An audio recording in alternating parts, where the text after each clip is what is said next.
And then we also developed another earned income model, which is providing courses in sustainability, coffee sustainability in particular. So we collaborated with the Specialty Coffee Association, which is the global association, and designed, along with three other colleagues of mine, a global sustainability curriculum for coffee. And so I've now taught, sorry, go ahead. I was going to say, when you talk about the coffee sustainability, does that mean from an agricultural standpoint or from a different standpoint, or what does that mean specifically?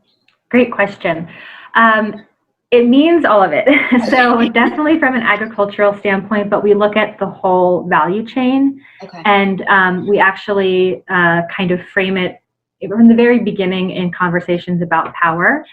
And so just kind of as one example of this, the 90% of the total value and wealth from the coffee value chain as a whole stays in the global north and consuming countries. So everyone consumes, all countries consume, but the countries that don't produce coffee and therefore are buying coffee from other nations are called the consuming nations.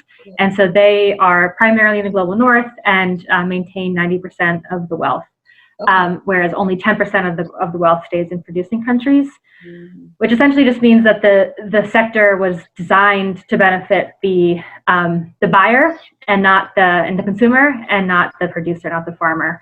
And this has roots in colonialism and the enslavement of people and trafficking of people. So which is another thing we go into in the sustainability curriculum. But it's that it looks at climate change, agronomy, the role of women, and so it's quite extensive.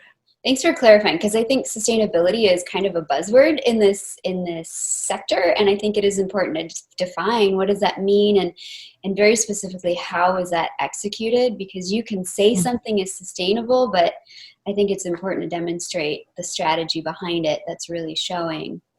Yeah, and we go through a couple definitions of sustainability kind of throughout the ages, so to speak, and like when it first arrived and in what contexts. And I don't want to get into my lesson right now, but yeah, we got to go through that historically and kind of how it came to be, so people can start to understand and analyze better if someone says they're a sustainable coffee company or a sustainable farm.